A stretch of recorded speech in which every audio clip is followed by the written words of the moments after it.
Assalamu alaikum wa rahmatullahi wa barakatuh. Alhamdulillahi rabbil alamin. Wassalatu wassalamu ala nabiyyina Muhammedin wa ala alihi wa sahbihi ajma'in. Paqja, mëshira dhe bekimet e Allahut qofshin mbi ju. Falënderimet tona janë për Allahun fuqiplot, ndërsa përshëndetjet janë për zotërinë e njerëzimit, Muhammedin, familjen, shokët dhe të gjithë ata që e ndjekin rrugën e tij deri në amshëm. Po takohemi edhe sonte me lenin Allahut te bareke ve teala për të vazhduar me shpjegimin e librit të Buhariut, i cili ka të bëjë me edukatën. Kjo është ligjërata e tretë me radhë. Në takimin e kaluar kemi filluar me shpjegimin e librit dhe kemi folur për disa prej temave që kemi thënë se e kanë rëndësinë e tyre, për faktin se po të mos ishin tilla, Imam Buhariu nuk do të përzidhte që të hap librin pikërisht me ato tema. Kemi thënë se tema e parë që është trajtuar në këtë libër ka të bëjë me respektimin e prindërve. Përgjatë shpjegimeve kemi vënë re një metodologji të cilën e ka ndjekur Imam Buhariu dhe e cila flet për një profesionist të fushës. Fillimisht Imam Buhariu ka sjell hadithe të përgjithshme që e trajtojnë temën, e pastaj ka sjell hadithe që janë, si thuash, detajim ose shembuj të asaj që ai ka përmendur në fillim. Pra në fillim ka përmendur hadithe të përgjithshme, pastaj hadithe që e kanë trajtuar në mënyrë të veçantë një temë. Edhe sonte me lenin Allahut te bareke ve teala, ne do të vazhdojmë me po të njëjtën temë, mirë po nga një këndvështrim tjetër. Sonte e kemi në fokus fillimisht kapitullin e 6, i cili ka të bëjë me kundërshtimin e prindërve dhe arrogancën ndaj tyre. Ata që kanë qenë me ne, për shkak se këto tema janë të ndërlidhura njëra me tjetrën, na duhet që t'i referohemi edhe takimeve paraprake. Ata që kanë qenë me ne në takimet e kaluara, kanë dëgjuar për nesh hadithin cilin Muhammed alayhi salatu wassalam respektimin për prindrit e kanë ngritur në pozitat më të larta. Ndër veprat më të dashura për Allahun te bareke ve teala është edhe respektimi i prindërve. Ndërsa tani në këtë kapitull Imam Buhariu e sjell një hadith i cili flet për mëkatin ndaj prindërve, për arrogancën ndaj prindërve, për mosjelljen e mirë ndaj prindërve, si një prej mëkateve më të mëdha. Pra ashtu siç respektimi i prindërve konsiderohet si vepra më e mirë tek Allahu te bareke ve teala, po kështu edhe kundërshtimi i tyre llogaritet si një prej mëkateve më të mëdha që janë tek Allahu te bareke ve teala. Imam Buhariu e ka hapur këtë kapitull me hadithin e Ebu Bekrës, në cilin qëndron se Muhammed alayhi salatu wassalam ka thënë: Ela unebbiukum bi ekberil kebair. A dëshironi t'ju tregoj se cilat janë gjunahet më të mëdha, cilat janë mëkatet më të mëdha? Thanë, po ja Rasulullah, madje Muhamedi alayhi salatu wassalam e përmendi këtë 3 herë. Pra 3 herë u bëri pyetjen, a keni dëshirë t'ju tregoj se cilat janë gjunahet më të mëdha? Thanë, po ja Rasulullah. Pastaj filloi Muhamedi alayhi salatu wassalam dhe tha: El ishraku billah wa uququl walidain. Me mohu Zotin, me i përshkru Zotit shok, si dhe me usill keq me prindrit. Ka qenë i shtrirë e pastaj u ul edhe tha: Ela wa qawlu zur, mëkat i madh shehni, është edhe shpifja. Pra në këtë hadith Muhamedi alayhi salatu wassalam po na flet për 3 prej mëkateve më të mëdha që ekzistojnë. Është mëkati i idhujtarisë, ai që beson më shumë se sa një Zot, është mëkati i shpifjes dhe ndërmjet tyre Muhamedi alayhi salatu wassalam e ka futur edhe arrogancën ndaj prindërve. Edhe këtu nderuar vëllezër, ne kemi të bëjmë prapë me të njëjtën metodologji që Imam Buhariu e ka ndjekur, sikur në kapitujt paraprak. Kjo që ne po përmendim tani e pasqyron në formë të përgjithshme mëkatin ose kundërshtimin ndaj prindërve.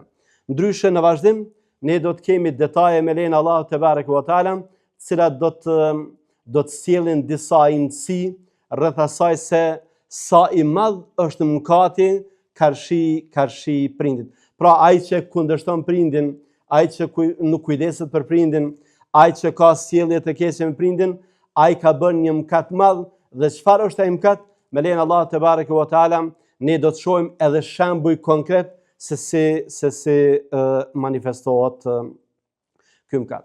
Ajo që këtu do doja të përmend, nderuar vëllezër, janë dy çështje që kanë të bëjnë me koncepte. Pra derisa jemi te ky hadith, janë dy çështje që janë koncepte dhe që ne duhet t'i dimë. E para këtu po përmendet që Muhamedi alayhi salatu wasallam ka thënë, aty ju tregoj se cilat janë gjunahet më të mëdha. Çfarë nënkupton sipas fesë gjunahu më i madh. Dhe e dyta është arroganca ndaj prindit. Ne kur kemi fol për mirësjelljen në javën e kaluar, kur kemi fol për mirësjelljen me prindrit, kemi përmendur se është koncept i cili ka domethënjet e veta. Edhe tani këtu do të vrej me lejen Allah te bareke ve teala, edhe për mëkatin e madh, edhe për arrogancën ndaj prindërve, se çfarë në të vërtetë nënkuptojnë. E para, mëkati i madh, sipas disa dietarëve, unë kam përzgjedh Ibn Hajar el-Asqalanin, ka thënë se është secili mëkat për të cilin Allahu te bareke ve teala ka kërcënuar se do të ketë ndëshkim në botën tjetër, si dhe ka caktuar masë ndëshkuese në këtë botë. Pra çdo gjuna për cilin në këtë botë ka ndëshkim me ligj dhe në botën tjetër ka ndëshkim në ahiret. Për shembull, konsumimi i rakis është për gjunave të mëdha, po? Pse? Nga se në këtë botë ka ndëshkim për katës për të, edhe në botën tjetër ka ndëshkim për katës për të. Pra, nëse në këtë botë është i parapar një denim për një vepër të caktuar dhe në botën tjetër është kërcënuar kryesi i saj se do të dënohet, atëherë ajo vepër konsiderohet mëkat i madh. Çfarë nënkupton arroganca ndaj prindërve? Ashtu siç kemi përmendur që mirësjellja me prindrit është koncept i zgjeruar që përfshin çdo vepër të mirë të mundshme. Po kështu edhe arroganca ndaj prindërve është koncept i zgjeruar që përfshin çdo vepër të keqe të mundshme. Madje në Kur'anin famadh është përmendur edhe ajo që konsiderohet si niveli më i ulët. Wala takul lahuma uffin. Dhe mos ju thuaj prindërve, nëse të urdhërojnë për diç, mos ju thuaj as of. Pra kjo është niveli i fundit që më i ulti, që për te ti nuk ka, që nënkupton se koncepti për arrogancën ndaj prindërve. Para mendoni. Nëse ndalohet mi thon babës edhe nanës of. Po tjerat me kundërshtum, ose sikur sot për shembull fatkeqësisht ishte një lajm në media që vajza e rra babain. Çfarë mëkati konsiderohet ky? Pas një dyshim prej atyre mëkateve më të mëdha. Kalojmë tutje.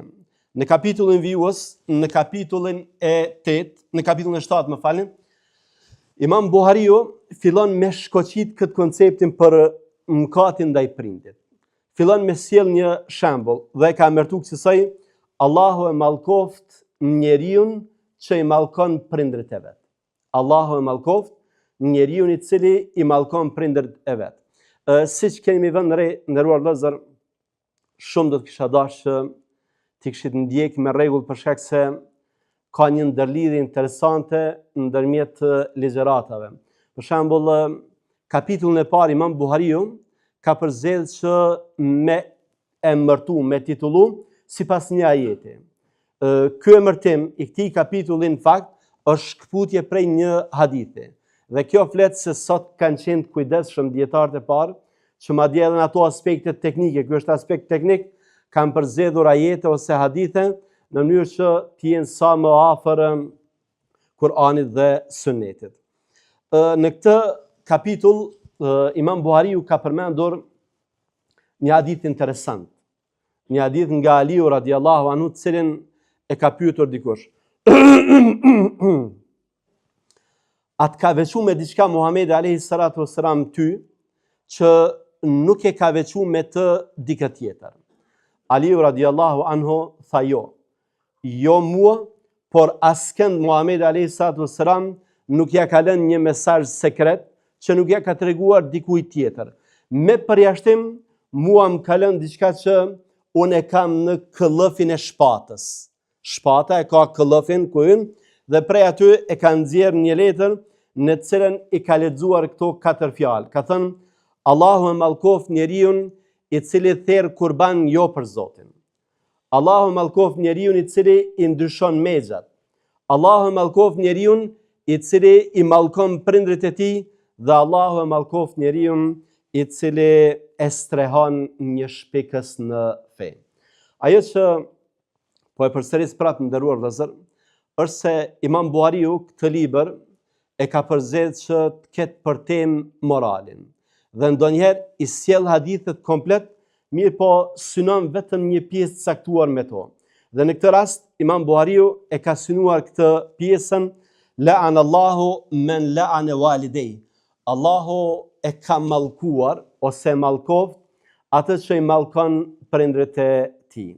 Pra, ky është një prej këtyre haditheve që Imam Buhariu e ka përmendur këtu në këtë kapitull dhe i cili e ka një rëndësi të jashtëzakonshme dhe që mua të nderuar vëllezër më duhet ta bëj një shkputje për dalë jashtë temës për të shpjeguar diçka që ka të bëjë me këtë hadith, por jo me temën tonë drejt për drejt. Në këtë hadith, siç pam në fillim, Aliu radiallahu anhu është pyetur nëse pejgamberi alayhi salatu wassalam atij i ka lënë ndonjë porosi të veçantë që s'ja u ka lënë tjerëve. Jo siç e dini edhe sot e kësaj dite, shehetët thirrën kinsën atë që Aliu ka një verzion të caktuar të Kur'anit, Aliu ka disa gjëra që të tjerët nuk i kanë. Pra e veçojnë Aliun me diçka që pastaj në bazë të saj edhe glorifikojnë, e shenjtrojnë madje ka grupe prej tyre që e kanë llogaritur edhe për Zot. Në këtë hadith vet Aliu radiallahu anhu po e mohon një gjë të tillë dhe nuk ka argument, nuk ka provë më të madhe se sa kjo kur vet personi e mohon një gjë të tillë. Mirë po krahas saj ne kemi edhe hadithe dhe unë po i përmend për faktin se mund edhe që dikush që ndoshta nuk i ka rënë më herët që ti dëgjoj se ti lexoj. Kur Muhamedi alayhi salatu wasallam ka shkuar në betejën e Tebukut në vitin e 9 sipas Hijretit, e ka lënë Aliun radiallahu anhu zëvendës në Medinë. Edhe llogarit që kanë qenë sahabët, subhanallah, nuk kanë ikur prej përgjegjësive, madje Aliu radiallahu anhu është ndier, nuk po themi fyër se pejgamberi alayhi salatu wasallam nuk e ka fyër askënd dhe ne duhet kemi kujdes në fjalorin tonë, në shprehjet tona. Mirë po është ndier i lënduar, pse nuk i ka ardhur rasti që të merr pjesë në një betejë. Prandaj i ka thënë Muhamedit alayhi salatu wasallam, unë që kam marr pjesë në betejë, tani po më lë që çndroj me gra dhe me fëmijë. Muhamedi alayhi salatu wasallam i ka thënë, a nuk ke dëshirë o Ali që ti në raport me mua me qenë siç ka qenë Haruni me Musajin alayhi salam. Haruni ka qenë vëllai i Musajit alayhi salam. Musaj pejgamber, Haruni pejgamber alayhi salam. Përveç që nuk ka pejgamber pas me, ka thënë Muhamedi alayhi salatu wasalam. Pra mos me leju me u keq kuptu kjo, sikur Muhamedi alayhi salatu wasalam po aludon ose po e lënd nën kuptohet se Aliu mundet me qenë edhe pejgamber. Ka thonë ti je sikur Haruni në raport me Musan, mirë po pas meje nuk ka pejgamber. Nga se Haruni ka qenë pejgamber pas Musait alayhi salam, ndërsa pas Muhamedit alayhi salatu wasalam nuk ka ma pejgamber. Çështja tjetër që neve na intereson nderuar vëllezër këtu është se çfarë nënkupton mallkimi i prindërve ose çfarë përfshin mallkimi i prindërve. Ne pam se këtu Muhamedi alayhi salatu wasalam ka thënë la'anallahu men la'ana walidej. Allahu ka mallkuar atë që i mallkon prindrit e vet. Kanë thonë dietarët, për shkak se ka dhe tekste, mallkimi është dy llojesh. E para, kur dikush drejt për drejt e mallkon babën ose nanën. Me thonë babës ose nanës, Allahu të mallkoft, je i mallkuar prej Allahut te bareke ve teala. E dyta është kur ti je shkak që dikush me ta mallku prindin. Prandaj duhet kemi kujdes në shprehje, prandaj duhet kemi kujdes në fjalë dhe vepra për shkak se mbajnë përgjegjësi. Në qoftë se dikush i ka thonë filanit, Allahu ta mallkoft babën. Edhe ai pastaj thot Allahu ta mallkoft edhe ty babën, konsiderohet që sikur ti e ke mallku babën. Pse? Për shkak se e bo shkaktar. Në fe, nëse je shkak për një mëkat, e ke edhe ti përgjegjësinë të paktën pjesëmarrjes në atë mëkat. Ndryshe këtu, siç ka ardhur për shembull në një hadith Muhamedi alayhis salam ka thënë, Allahu mallkoft atë që i shan prindërit e vet. Tha ja Rasulullah, a ndodh që dikush me shah prindin? Tha po, ja shan prindin dikujt e pastaj bëhet shkak dhe ai ja shan prindin, ja shan nanën, madje ka ardhur me tekst në hadith. Pra ajo që neve na intereson këtu është se mallkimi përfshin dy format. Formën e drejtë për drejtë edhe formën indirekte. Formën e drejtë për drejtë kur dikush e mallkon babën ose nanën me fjalë drejt për drejtë, dhe forma e dytë kur e mallkon dikë tjetër e pastaj ata i mallkojnë prindrit tunë. Kapitulli i 8 është një kapitull në cilin Imam Buhariu e ka shfaqë profesionalizmin e tij duke përthekuar temën nga gjitha aspektet. Gabimi jonë më i madh, nderuar vëllezër, është kur ne ndonjëherë kemi lexime gjysmake të temave, lexime gjysmake të teksteve, edhe përpasoj dalim me konstatime që janë shumë të gabuara. Ajo që kërkohet prej nesh është që me pas një pasqyrë të përgjithshme, në mënyrë që mos me thonë diçka që mundet me qenë mangët ose mundet me qenë prej një perspektive. Prindrit respektohen, prindrit duhet me çmu shumë, mirë po ka një kufi. Dhe pikërisht Imam Buhariu e ka përmendur në këtë kapitull këtë kufi, ka thënë prindrit respektohen për aq kohë sa respektimi i tyre nuk paraqet mëkat. Ne pamë se me i kundërshtu prindrit është prej gjunave më të mëdha. Mirë po ka raste kur fjala e prindit nuk duhet të çohet në vend. Ka raste kur kundërshtimi nuk është gjuna, nuk është mëkat.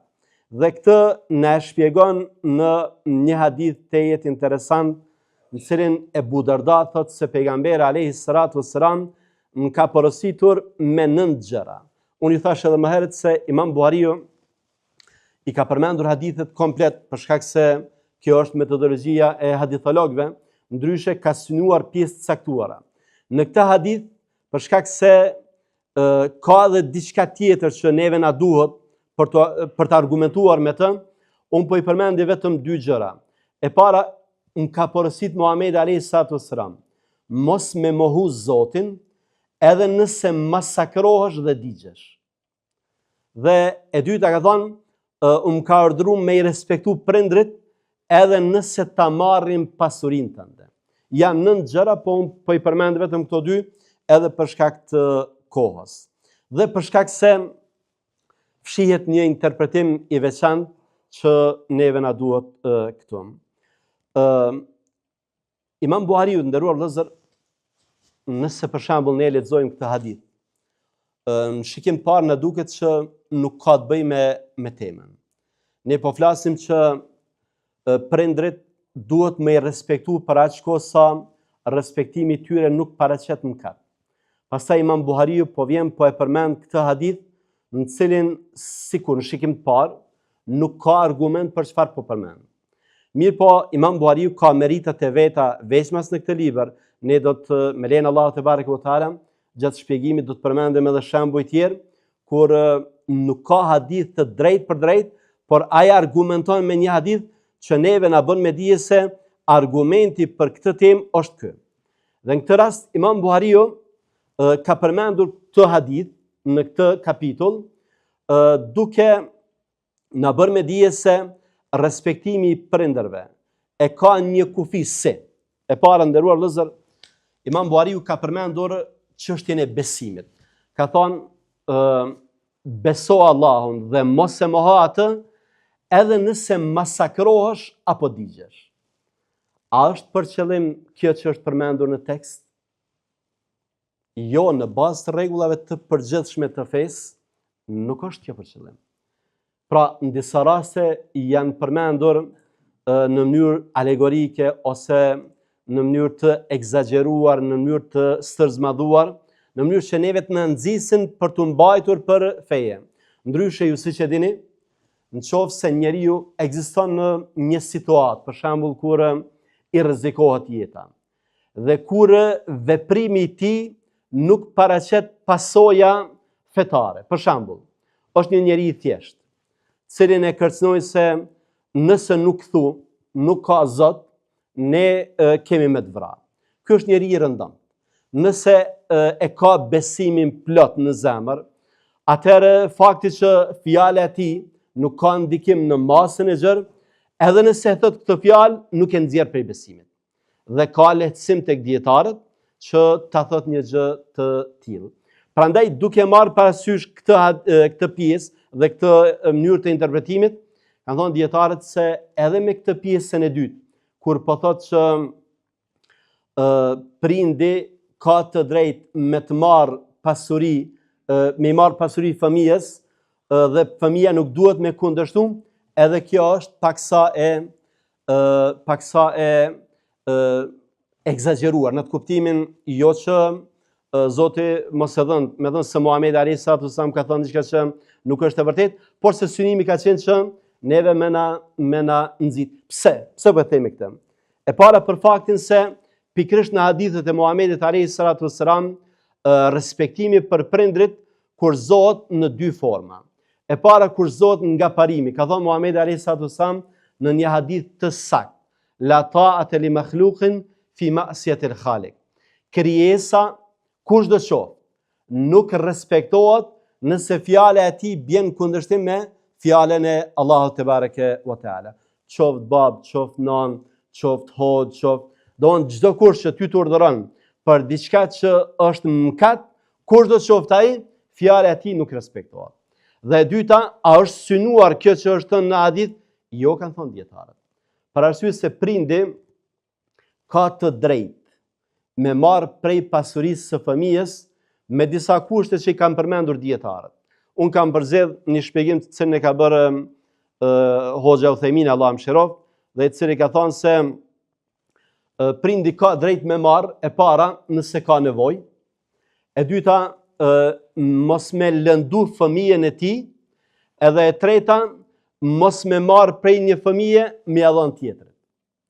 Pra nuk ka drejt baba dhe nana me ia marrë djalit, me shku ka thonë Muhamedi alayhi salatu wasalam, babës edhe nanës nuk duhet më thonë jo, edhe nëse ta marrin krejt pasurinë, nëse është në pyetje për nevojat e tyre, ju jep pasuri, kanë drejt me marrë. Mirë, po nëse marrin dhe ja japin fëmijës tjetër, kjo nuk ju lejohet. Pra ky është kurzimi që është përmendur në këtë hadith. Diçka do doja, nderuar vëllezër, edhe pse këtu bëhet fjalë për refuzim të prindit. Ajo që ne duhet ta kemi parasysh është se refuzimin në asnjë rrethon, siç do të përmendim edhe në vazhdim, nuk nënkupton fjalët e vrazhda. Me thonë o bab, po ti je gjunaqar, po ti je alkooliqar, po ti je kështu ti, këto janë shprehje që nuk guxojnë, edhe nëse baba është i tillë. Janë shprehje që nuk guxojnë me qenë në fjalorin e fëmijës së tij. Pra nëse prindi të urdhëron për diçka të keqe, duhesh me marr, me ul bashkërisht me të, me i shpjeguar se arsyeja pse ti po e kundërshton nuk ka të bëjë me mos respektin ndaj tij. Mirë, po për shkak se kjo çështja, kjo fjala që ta ka thonë, nga perspektiva fetare nënkupton mëkat. Prandaj, përderisa fjala e Zotit duhet të jetë e para, atëherë nuk mundesh që me respektu. Në hadithin e dytë, Imam Buhariu na përmend një shembull të një vepre, e cila është tejet e madhe dhe që ne në fakt e kemi përmendur edhe në ligjëratat e kaluara. Vetëm sa për përkujtim, ju kemi thënë se Imam Buhariu në këtë libër, kur përsërit hadithet, e ka një rregull që nuk i përsërit me të njëjtin sened, ose ka disa shtesa në tekst që e arsyetojnë pse e ka përsëritur hadithin. Është përmendur nga sahabiu nderuar Abdullah ibn Amri, i cili ka thonë ka ardhur një njeri nga Jemeni tek pejgamberi alayhis salatu wassalam dhe ka shprehur gatishmërinë me marrë pjesë në xhihad. Muhamedi alayhis salatu wassalam i ka thënë e hayyun walidak, a i ke dy prindrit gjallë? Tha po. I tha fe fihima fe gjahid, kthehu dhe lufto tek prindrit tu. Pra, kthehu, respektoj prindrit tu, nga se respektimi tyre është gjihad. Pra, ne në këtë vepër, në këtë hadith, po shohim se si Muhamedi alayhi salatu wassalam ka kërkuar që respektimi të prindit të jepet përparësi madje edhe ndaj atyre veprave vullnetare që kanë vlerë absolutisht më të madhe. Pastaj Imam Buhariu ka përmendur në një kapitull vijues, në kapitullin vijues një hadith i cili na flet për respektimin e prindërve në një kohë të caktuar. Ai ka përmendur hadithin e Abu Hurairës, në të cilin qëndron se Muhamedi alayhi salatu wasallam 3 herë ka thënë raghima anfo, raghima anfo, raghima anfo. Është degraduar, është degraduar, është degraduar. Thanë ja Rasulullah, kush? Kush është ky njeri që po e përmend 3 herë që është degraduar? Tha Muhamedi alayhi salatu wasallam, men adraka walidayhi 'inda al-kibr aw ahadahuma fadakhala an-nar. Ai njeri që dy prindrit ose njënin prej tyre i ka zënë në pleqëri dhe nuk ka hyrë në xhenet, ky njeri është i poshtruar. Ky njeri është i degraduar. Pra, respektimi për prindrit është çdo herë i kërkuar. Mirë, po në këtë hadith është nënvizuar pleqëria për 2 fakte. E para se në këtë kohë ka nevojë më shumë. E dyta se pleqëria e paraqet atë trenin e fundit për fëmijën që ta respektoj prindin. Pra pleqëria pas pleqërisë ma nuk ka një moshë tjetër, ka vdekje. Prandaj është momenti i fundit, ai që dëshiron xhenetin, ai që dëshiron shpëtimin nga zjarri, është momenti i fundit që me respektu prindin nëse dëshiron me shpëtu prej xhenemit. Kjo shprehje që ne përmendëm në hadith, raghime anfu, është alegorike. Arabët e konsiderojnë forma më e madhe e poshtrimit kur njeriu t'i futet fytyra në dhe. Pejgamberi alayhi salatu wasallam po na thot në mënyrë figurative, nuk ka poshtrim më të madh, nuk ka nënçmim më të madh, nuk ka degradim më të madh për një njeri se sa me arrit babën edhe nanën gjallë, edhe pastaj mos me hyrë në xhenet. Pra nëse ke babën edhe nanën gjallë, i ke 2 mundësi me hyrë në xhenet. Nëse ke njënin prej tyre gjallë, e ke një mundësi me hyrë në xhenet, prandaj shfrytëzoje veçmas nëse janë të moshuar. Ne përmendëm që respektimi për prindrit është koncept i gjerë, edhe kundërshtimi për prindrit është koncept i gjerë. Përmendëm se kundërshtimi ose mos respektimi prindërve ka limit. Në këtë kapitullin e 10, Imam Buhariu na sjell një shembull se kur manifestohet ky limiti ose kufini i respektimit të prindit. Është një kufi tjetër prej atij që ne e përmendëm më parë parimisht, edhe pse ky është i të njëjtës perspektive. Imam Buhariu e ka cituar Ibn Abbasin. Pra po kthehem nderuar vëllezër dhe po e përsëris atë që kam thënë në ligjëratën e parë. Dietarët kanë përmendur kur e kanë trajtuar si libër këtë libër që ne jemi duke shpjeguar, kanë thënë se Imam Buhariu ka përmendur hadithe, ka përmendur thënjet sahabeve, e ndonjëherë është shërbyer edhe me interpretime, me tefsire të sahabeve. Dhe këtë ne kemi përmendur edhe në ligjëratat e kaluara, por e kemi edhe tani kur ai e citon Ibn Abbasin, Allahu qoftë i kënaqur me të dhe baban e tij, i cili ka thënë se ajeti kuranor, imma yablughanna 'indaka al-kibar ahaduhuma aw kilahuma, është i abroguar, është i anuluar me ajetin ma kana lin-nabiyyi wal-ladhina amanu ay yastaghfiru lil-mushrikina walau kanu uli qurba min ba'di ma tabayyana lahum annahum ashabul jahim.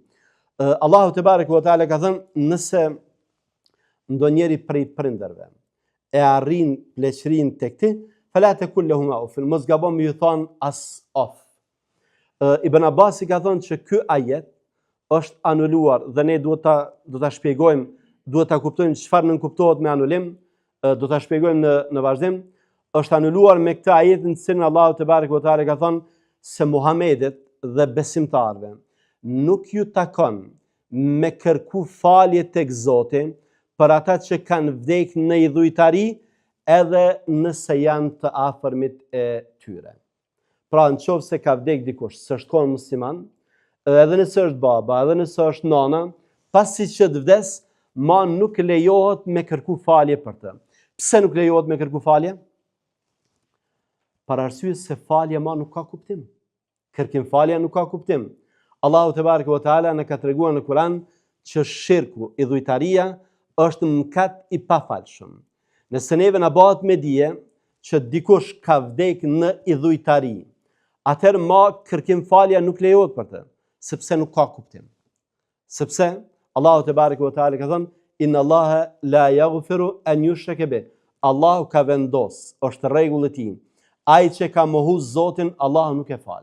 Ka vdek si jo besimtar, ndash lutu, ndash mos lut, ati nuk i bën dobi asgjë që është përmendur. Ajo që ne tham, për të mos u keq kuptuar, ky ajet kuranor nuk e anulon respektimin për prindrit sa të janë gjallë ata.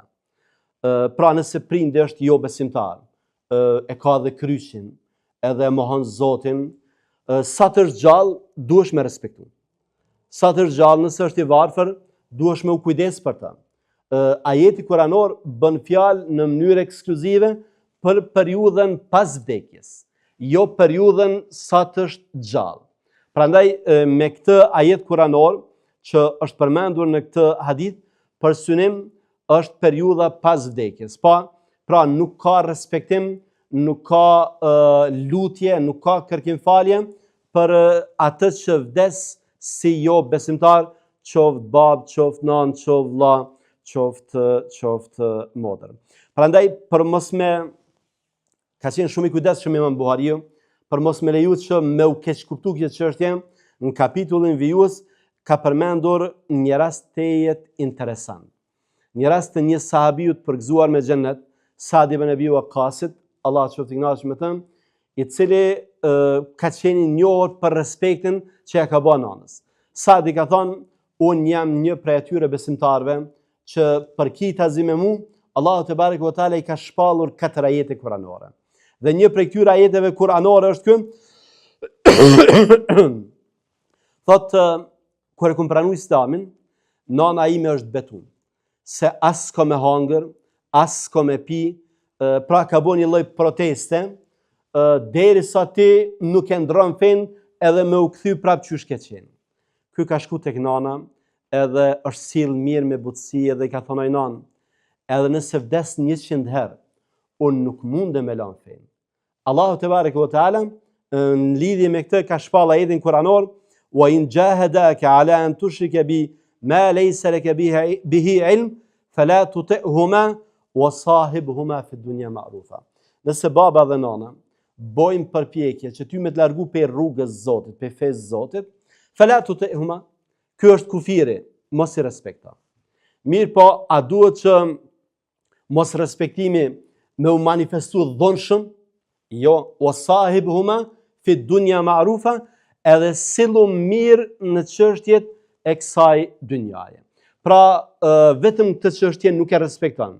Me butësi tregon, nuk mundem nga se besimi është mbi çdo gjë, Allahu është i pari, fjala e tij është e para, kam respekt madh për ty nën, kam respekt madh për ty baba, por fjala e Allahut është mbi të gjithë. Prandaj nuk mundem me lën fjalën e Allahut te bareke ve teala. Imam Buhariu në fakt ka përmend edhe 2 raste tjera.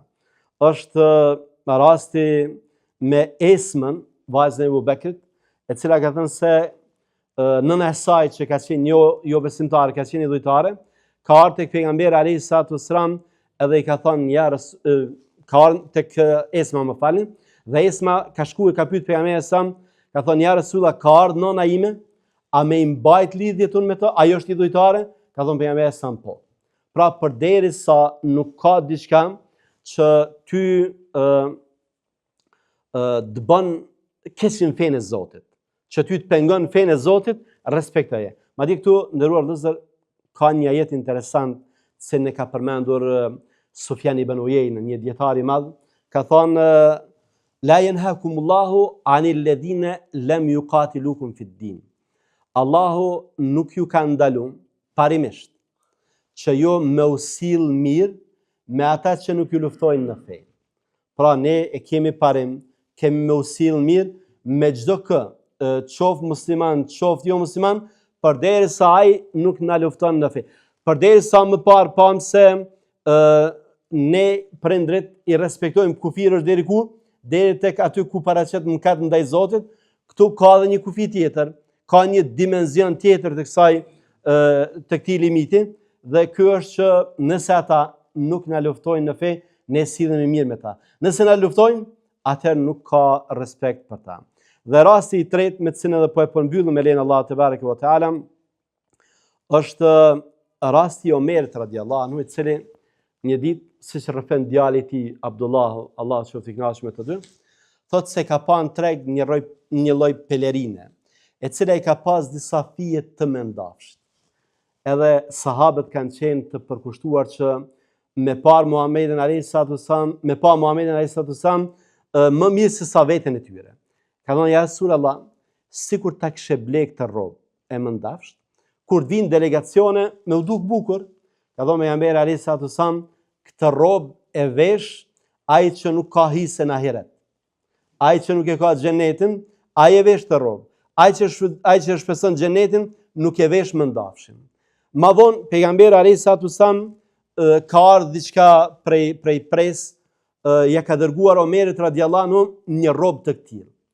Edhe i ka thonë Omeri, ja Resulullah, ti nuk pranohet me vesh për vete, ma solle mu, ka thonë pejgamberi alayhi salatu wasallam, merre dhe dërgoja dikujt prej të afërmve tu që nuk janë besimtar.